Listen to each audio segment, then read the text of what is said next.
Hello, it's Michelle Beer. I'm a physical education teacher from Hutsell Elementary and Katy ISD. I wanted to share with you some of my tips and tricks for a successful Jump Rope for Heart fundraiser. One of them is communicate with parents as much as possible. I send home a little letter to all of my parents explaining when Jump Rope for Heart is going to be.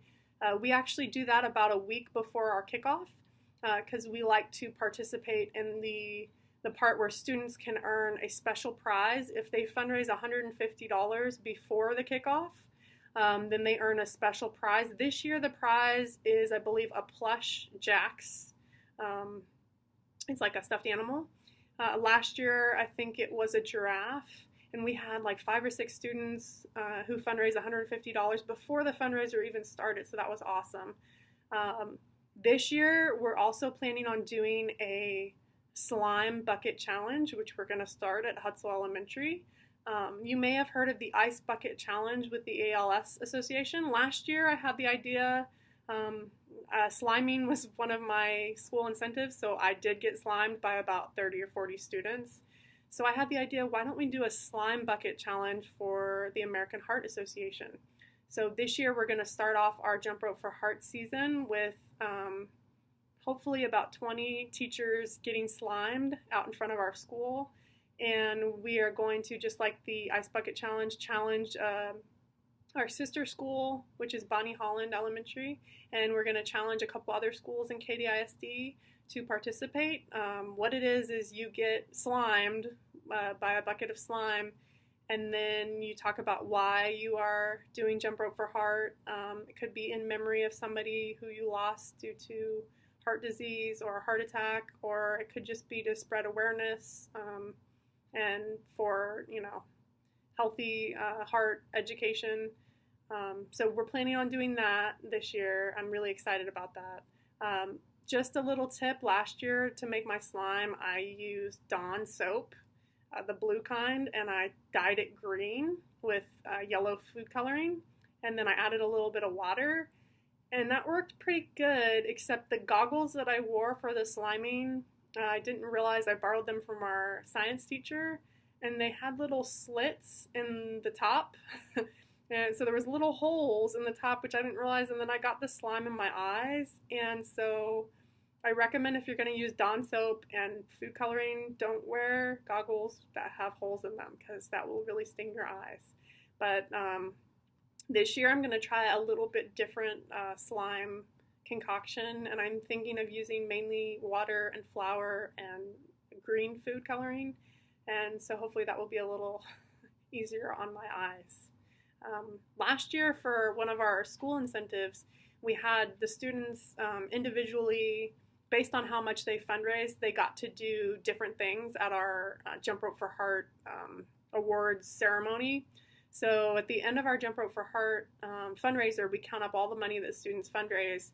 Students who fundraised at least $25 got to silly string one of our administrators, so our assistant principal, and that was about, I want to say about 45 students got to silly string him, so it was a lot. So we set up a little kiddie pool on the stage, and we just had the students, we said ready, set, go, and they just silly stringed him for about a minute until they ran out of silly string. It was awesome. And then our second assistant principal participated, and she got what's called breakfasted. So when you get breakfasted, yes, it's a verb, you put Rice Krispie, like cereal or some kind of cold cereal, and milk and water into Dixie cups. And so students who fundraised, I think it was $75 or more, got to pour breakfast all over one of our assistant principals. And then the third award category was, if you fundraise at least $100, you got to slime me. So I had probably about 30 students who got to slime me, and we had Dixie cups where we mixed the slime in a big bowl with, like I said, water, Dawn soap, and yellow food coloring to make it green. So I got about 30 cups worth of Dawn soap poured on me, so sliming. And then my co-teacher, who's also a physical education teacher, played egg roulette with the students, and that was for the students who fundraised at least $150 or more by themselves. What we did is we took a dozen eggs and we hard-boiled half of them, and then the student got to come up to the stage and pick out an egg, and he had to smash the egg on his head. Now, he didn't know if it was a hard-boiled egg or not. The students loved this. In fact, we ended up using the whole dozen eggs, even though we didn't have that many students who reached that $150 goal. But it was just a lot of fun. And what we did, we had so many students participate last year that we had, I think, about 400 students participate out of our 800 students total at our school. So we had all 400 of those students at the assembly, at what I called the sliming.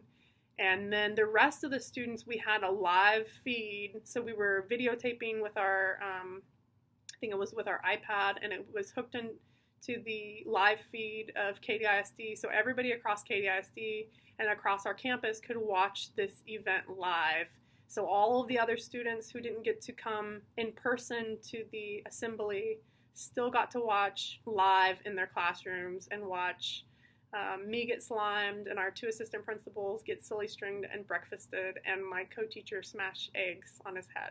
So I believe we're going to do something similar to that this year since it was such a big hit. I would really, really recommend doing the egg roulette. I saw that on, I want to say it was a Jimmy Fallon show or something similar to that, where he was doing egg roulette with celebrities and they had to ask questions, and I don't know, something like that.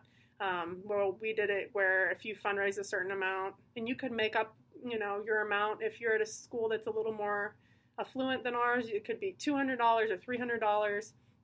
If a student fundraises that much, then they get to come up to the stage, pick out an egg, and then their teacher or their principal has to smash it on their head. This year, I think we're also planning on including pies. So we were thinking about maybe doing whipped cream pies as well. Another incentive that I've done in the past is we've had each grade level, the top fundraising class in each grade level. So let's say there's 6 fifth grade classes.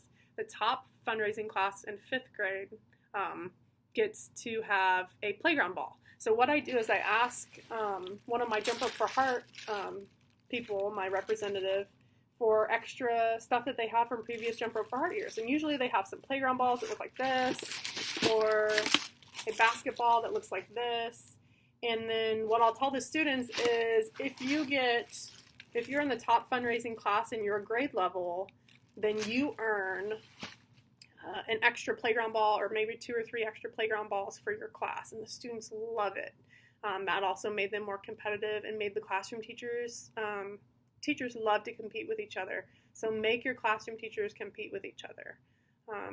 Another way that I've done it too is done it by grade level. The whole grade level is competing with another grade level. So I'll use my Scare Squad poster. You guys know the one. It's this one. So I'll use my Scare Squad posters and I'll set them up in the gym, and I'll have one for each grade level.